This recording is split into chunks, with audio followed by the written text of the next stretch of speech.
Welcome to tonight's Red and NYC live stream event. I am Carly Iacono, First Vice President Investments with Marcus and Millichap, and I am very honored tonight to be joined by Governor Paterson and Harry Dublinksy. Tonight will be a very engaging evening, so I'm going to do a brief introduction of both of our esteemed guests and then let Harry and Governor David Paterson jump into the content. So this really requires no introduction, but I will give you some of the highlights of David Paterson's esteemed career in politics and in business. Prior to becoming New York State's 55th governor in March of 2008, he began his political career when he was elected to represent Harlem in 1985 at the age of 31, making him the third youngest state senator in New York's history. In 2002, he was elected as minority leader of the New York State Senate, becoming the first African-American and blind legislative leader in the state's history. Among his many other accomplishments and distinctions, he was honored to address the 2004 Democratic National Convention. In 2014, he was appointed chairman of the New York State Democratic Party and served on the board of the Metropolitan Transportation Authority. Today, David is a senior vice president and a senior advisor to the president and COO at Sands Las Vegas. Welcome, Governor Paterson. Thank you again for being here with us. Thank you, Carly. It's great to be here. We are also joined by Harry Dublinksy. Harry is a principal at the Wilson Park Group, which is a strategic financial advisory firm. He is a CPA with 25 years experience in New York City, dealing with real estate, family offices, high net worth individuals, and startups. So without further ado, welcome, gentlemen. Let's jump into tonight's content. Thank you so much, Carly. Thank you, Selman Yolson from Red and NYC, and thank you to our Alpha Hunters Network. It's a great pleasure to welcome my longtime colleague, David Paterson, the 55th governor of New York, to reflect on his recently published memoir, Black, Blind, and in Charge, and to add his keen insights on this heated election season, dealing with COVID-19, restarting New York's economy, dealing with large government deficits, something that he knows quite well, the new upcoming New York City mayoral race, and race relations. Governor, it's good to see you again. Congratulations on your new book. What motivated you, I know you for quite a while, to actually write your memoir at this time? Well, they tried to get me to write it about a month after I became governor, and I had to tell them I'm a little busy right now. I can't get to that. Then when I left the governor's office in 2011, I honestly didn't think it was a good time for me to write because I was kind of frustrated at having gone head to head with so many former friends of mine who just couldn't understand why it was so important to balance the budget during the years 2008, 2009, and 2010. Those are the years that I was governor.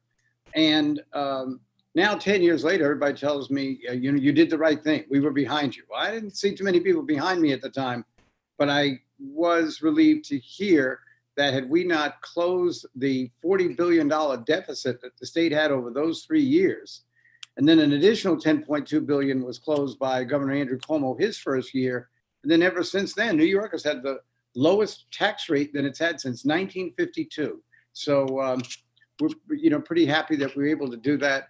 But there were so many interesting experiences I had. And, when I would talk to reporters or talk to friends, and sometimes, Harry, when you and I would have lunch or dinner, and I tell you some of these stories, people would say to me, you ought to write a book. So I decided I would do it, and this is the result of it. That's great. For the benefit of our audience, can you please take us back to that called the fateful day, March 17, 2008, when you became governor and was effectively in charge of the state? Well, I was riding up to Albany, and I got to the office around 10 o'clock, and then they told me that the governor couldn't go to a family planning event at 11 o'clock. They told me this about 20 minutes before, and they wanted me to take his place. And I complained that I wasn't given more notice and that I was busy at the moment. Lieutenant governors are never busy. And so, but just trying to demonstrate some pride in the work that I did do, I told them that I really would have appreciated more notice. I was actually going to the event anyway, so I didn't have to rehearse or anything. I knew what I was going to say, and came back. And then around 12:30, I get a call from my chief of staff, and he says that the governor is ready to meet, was scheduled to meet with the cardinal and all the bishops at 1:30, but the governor's late. He's not going to be in Albany, and he wants you, David, to take his place. And I said to Charles O'Byrne, who was my chief of staff, Charles, that is a head of state to head of state meeting. You can't breach that relationship.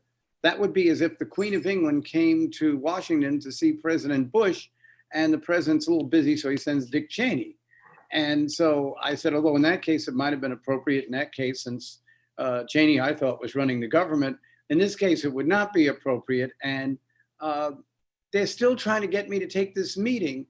And it's kind of like in a movie where everyone watching the movie knows the peril that the protagonist is in, but the individual himself or herself has no idea what's about to happen to them. So at 10 after 1, I get a call from the governor's secretary, Richard Baum.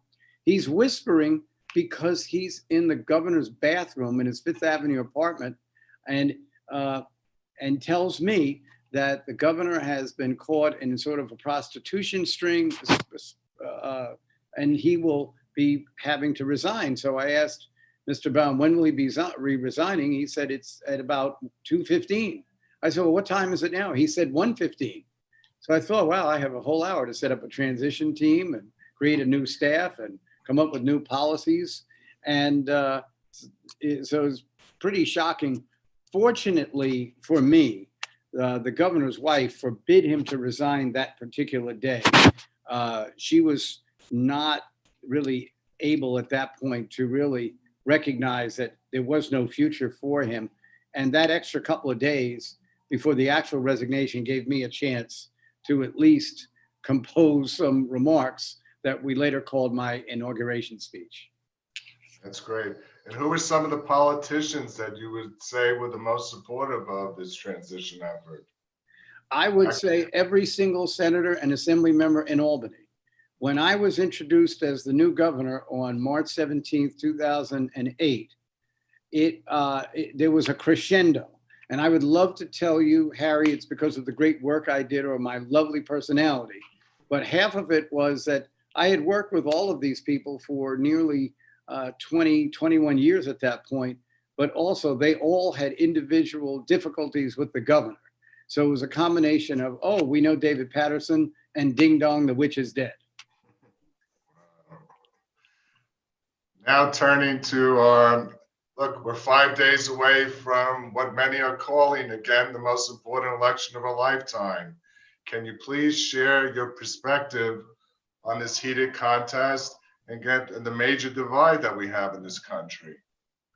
Well, there's so much acrimony in this country right now that we have thought up ways to divide ourselves that we would never have considered before. We're now divided over the wearing of masks. We're divided over whether or not to listen to the CDC. We're divided on any statement that someone from the opposite party makes has to be labeled outrageous or ridiculous. And we are divided over the fact that we have a growing pandemic where more and more lives are at risk, where now 70,000 people a day are acquiring the virus right here in the United States. And at the same time, the longer that our businesses are closed, our restaurants are not filled to capacity, the longer that we're not doing commerce, the greater budget deficit we're getting ourselves into. This year, we had a supply shock and a demand shock at the same time. I don't think that's ever happened before. We had a supply shock right in the beginning of the pandemic when people were actually warehousing toilet paper, when they were raiding the supermarkets, when supermarkets were restricting the sales of products just to try to be fair to all their customers.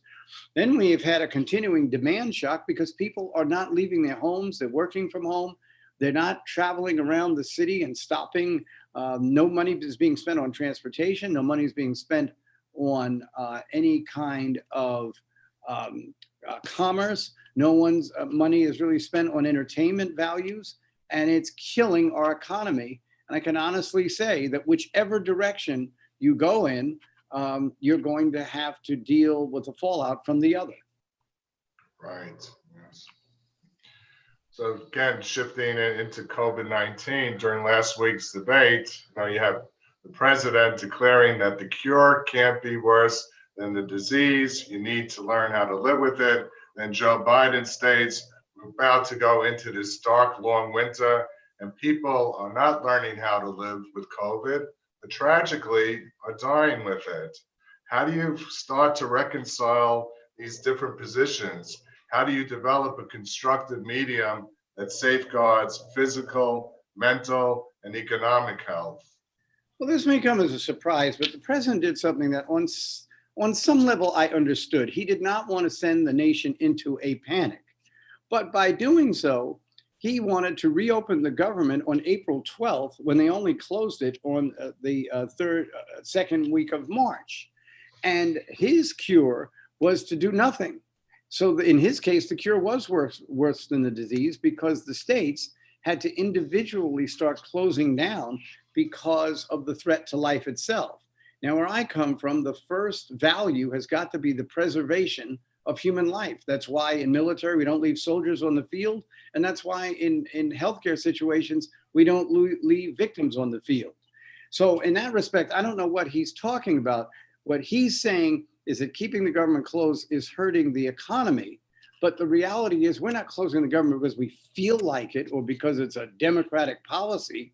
We're closing it because it's been proven that the wearing of masks, the practice of social distancing, testing, and tracing have reduced the virus. It did in New York, where we had 800 deaths in New York on Easter Sunday, and then wound up with no deaths just 2 months later per day. It's back. It's spiked a little since then, but we found a way to create to limit the virus. No one has a cure. No one has a magic wand or a vaccine that's guaranteed to work. And I think the use of vaccines is being overblown. We have a vaccine for the flu every year. It only works in 30% of the cases. So I think that the president, in trying to downplay the virus, yet has not stopped talking about the virus. So I think he's creating a problem for himself if he's trying to get reelected. Biden, on the other hand, he has not exactly brought the world down in harmonious celebration of his tremendous character or great ability.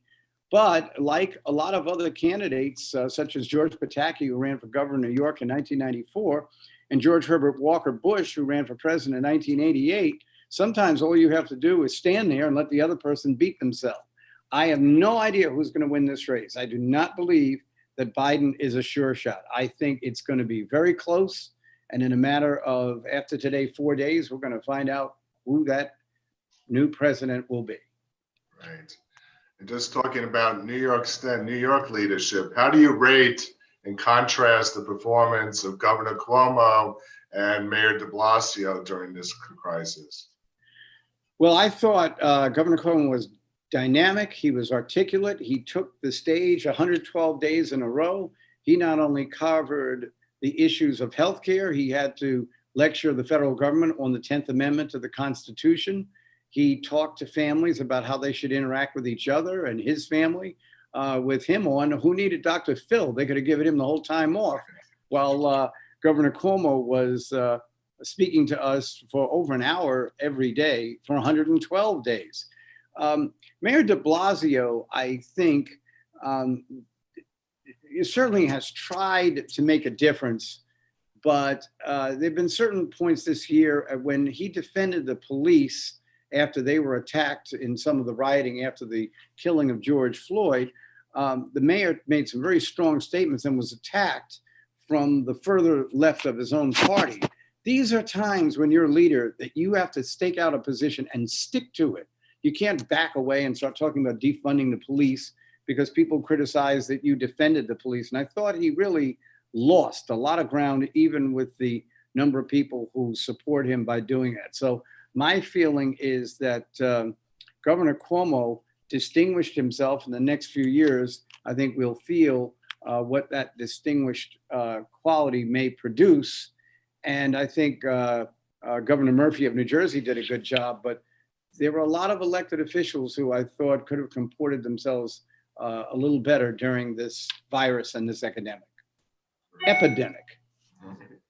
And by the way, do you think the mayor's going to approve the sale of the Mets to Steve Cohen? Well, what's interesting is that the prerequisite is that the person has committed a crime and been convicted or some serious act of moral turpitude. I don't know that Steve Cohen has done either in that particular case. I also don't know to what extent this is Mayor de Blasio speaking in these articles that were printed today, as much as it's the people who were against the sale, the A-Rod and the group he was putting together with his wife, and then also the Post doesn't like Steve Cohen, so it'd be easy to write this. I think very rarely the city has this opportunity in many situations. It has never executed the right to try to hold something up such as this before, and certainly there would have to be some contribution from the controller to do that. I think the sale will go through, and so it can end another headache that we Met fans have, which is usually a daily occurrence, except in the great period where there's no baseball for 6 months. Right. Talking about New York City has recently been taking quite a bit of pot shots. No longer perhaps saluted as the gateway city to the world. Rather, the president referred to it as a ghost town. Mayor de Blasio is quick to remind us that Manhattan is not the center of the universe, rather the 5 boroughs and the communities that make up the people live in. Given this backdrop, what advice would you give our elected officials and aspiring mayoral candidates in kickstarting the local economy, bringing the city back, dealing with the huge looming government deficits? Well, what advice would you give them? Everybody is going to see the recovery of the pandemic as a shared sacrifice. Everybody must see it that way. Now, in 2008, when I had to cut $21.3 billion in the highest escalation of a budget deficit experienced by a state in 1 year in United States history, when I did it, at a certain point, I had to implement a $12 billion tax over 3 years. Governor Cuomo, fortunately, when the economy improved, was able to cut that in half in last year. And, there will probably be somewhat of a tax increase. At the same time, a legislative committee came up with 5 revenue raisers for getting out of the pandemic, and all of them were taxes, and all of them seemed to hit the very wealthy. 1% of New Yorkers pay about 39% of the overall taxes. These people are in a much different position than they were 12 years ago when I set the taxes. The size and power of technology is so exponential that they can literally live in other states, fly in when they need to do business in New York in the Central Business District, and go right back, often on their own planes. That means that they can change their residences and decrease New York's tax base in a heartbeat. There was a gentleman who lived in New Jersey who changed New York's tax base by $90 million when he moved out and moved to Florida. David Tepper, right? Exactly, a few years ago. So while there's got to be a shared sacrifice, and I implore even the wealthiest of us to be part of that shared sacrifice, they're not going to get talked into it if there are legislators who think that they're going to bear the entire brunt of this pandemic, because there aren't enough wealthy people between here and the planet Jupiter to actually pay those taxes. Well, looking at the candidates for mayor, who would you consider at this point the favorites in the race? And do you have a horse in the race yet? I don't have a horse in the race. Scott Stringer, who I practically grew up with in politics, he was the assemblyman in my state Senate district from 1992 until 2005 when he became borough president.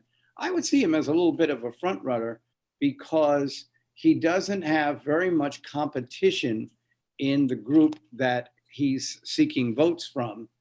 Corey Johnson, the Speaker of the City Council, has gotten out of the race. And then you have three African-American candidates who want to run. One is Eric Adams, the very dynamic borough president of Brooklyn, former police captain, is a go-to person on issues of law enforcement and community, which we really need these days.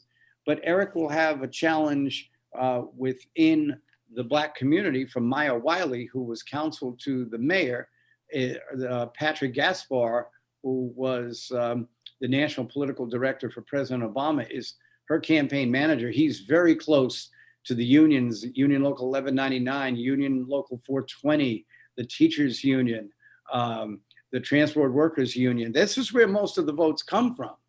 And so you would have to give Maya Wiley an opportunity. And then there is Ray McGuire, who was the number 2 person at Citibank, at Citigroup, just stepped down, wants to run for mayor, has an incredible background starting in Dayton, Ohio, living almost in poverty, wound up going to Harvard Law School and getting a JD MBA, and a tremendous successfully driven businessman. But Ray hasn't had very much experience in a campaign format such as a primary, where many of the people who would support Ray may not even be voting in the primary. They may not be registered. So those are 4 of the candidates I think that are somewhat outstanding. There are some others, but it will be interesting to see how this all plays out. Now let's turn to a very sensitive topic. Let's discuss race relations in this country. 1986, as a newly minted state senator, the racially charged Howard Beach murder case took place. And you began a long, tireless campaign to get a hate crime bill passed in New York. From the tragedies of Michael Griffith and Howard Beach in '86 to George Floyd in 2020, what has and hasn't changed in these past approximate 35 years? I think what has changed is the understanding that there are hate crimes, which I don't think everybody wanted to really admit that was going on before. There have been some highly celebrated hate crimes in New York. There have also been situations involving interactions between a member of a minority group and the police that have been very difficult for the city and the state to address. One thing about the police department, the police in most neighborhoods who live there are not just police officers. They're the people who you bowl next to in the bowling alley. They're in the next lane. They're the people who are Cub Scout leaders and Little League coaches and deacons in their churches. So they rightly deserve the accolades they achieve because they go out and literally risk their lives every day. If you're trying to change police policy, you can't start by attacking the character of the entire police department that goes through that. At the same time, what people who live in a lot of these other neighborhoods don't understand is that the police were victimized in the same way that many people that did not know anything about minority communities were. They believed stereotypical points of view about young Black males, about all Black people or Hispanic people in general, and they practiced it often in those communities as officers, giving their precinct houses in certain neighborhoods nicknames like Fort Apache of the Bronx, which was a police precinct, the 44th, that had that nickname. The police officers gave it. It shows a total disrespect for the taxpayers that they are working for and creates an acrimonious situation between the police and the public. And what we've got to do is to get the public to understand how difficult it is to be a police officer with those split-second decisions that they make when they decide to draw their revolver, but also the police have to understand that their conduct, and I think New York City's police department has improved dramatically, with the exception of the stop and frisk free-for-all that Mayor Bloomberg led from 2009 to 2013, that the police department has tried to manage better in the inner cities around New York. But around the country, these are still circumstances that have not been resolved. So Governor Paterson, I'll jump in for a moment there. Do we have a path forward for the safety of New York City? I can tell you personally, going into our Manhattan office feels very different today than it did 12 months ago. So aside from overreaching or broad-based police reform, which is necessary and sounds like quite challenging, as you just outlined, what are our next steps to make the city feel safe and make the corporate employees and the tourists and the rest of the base that really drives the life of the city come back? Well, you're right. It is, it can feel like a ghost town at times. Nobody wants to ride the subway these days because of the feeling that you could catch the virus down there. There is, I think what's going to happen is that more people can start working again, using the restaurants. The more people there are actually in the streets will curtail a lot of this. Because of the ghost town atmosphere, you see homeless people now lining the streets at Times Square and other places where they weren't before. I think that's going to have to be addressed by the police department. And then I think overall, we have to have a policy that rewards what is peaceful protest when it is peaceful protest, but stops violence of any sort, whether it's looting, vandalism, attacking police officers or anybody else who might seemingly not have the right point of view to the attacker. And I think we're going to have to be very strong on both ends. Thank you. Agreed.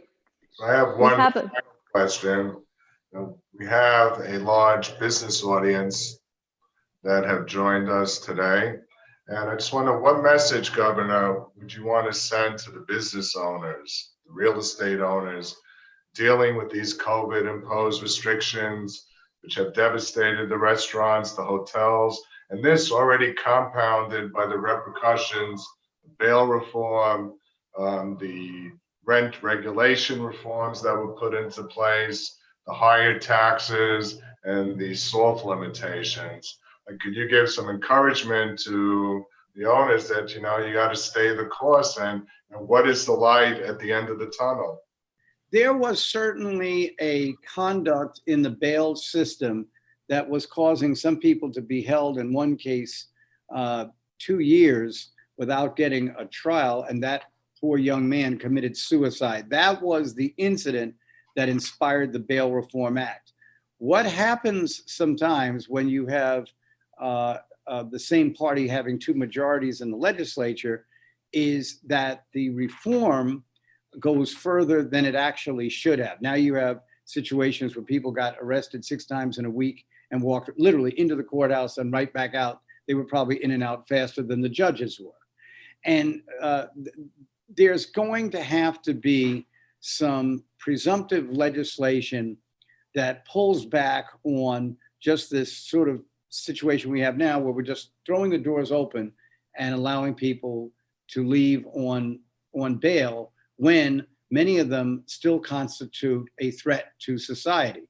The bail is not measured by the crime. It's measured by the ability to get the defendant into the courtroom to be at trial. But it does have an additional step, which is to make sure that this person is not a danger to society. So that's going to have to get cleaned up.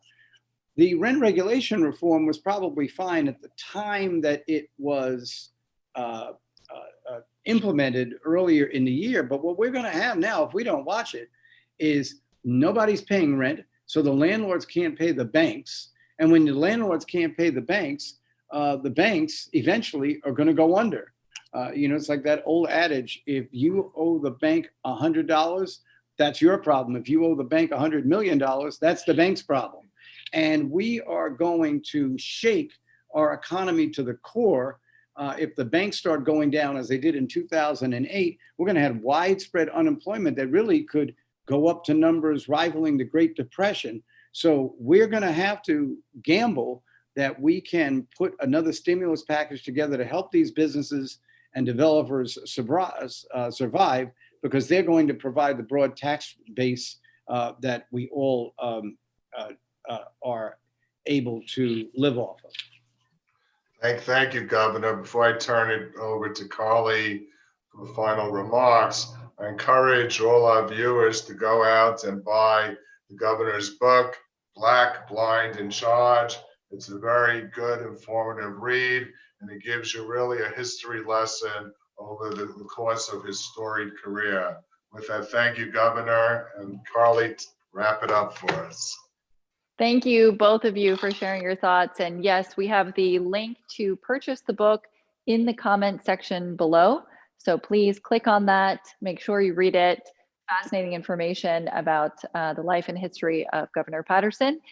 And any other questions for the governor or for Harry Dublinksy, feel free to reach out through YouTube or to any of us directly. We're happy to point you in the right direction. And thank you to Selman again and Redden NYC for putting these types of events together. Our full list of sponsors will also be listed in the comments. So please support the businesses that help keep New York businesses strong and further our industry of which we are all a part. Thank you, Governor, once again. Thank you, Harry, for joining us. We hope everyone has a great night. We hope to see you soon. Selman, Yeltsin, and Harry as well. It was great spending the time with you. Thank you. Thank you all. Have a good night. Take care. Bye.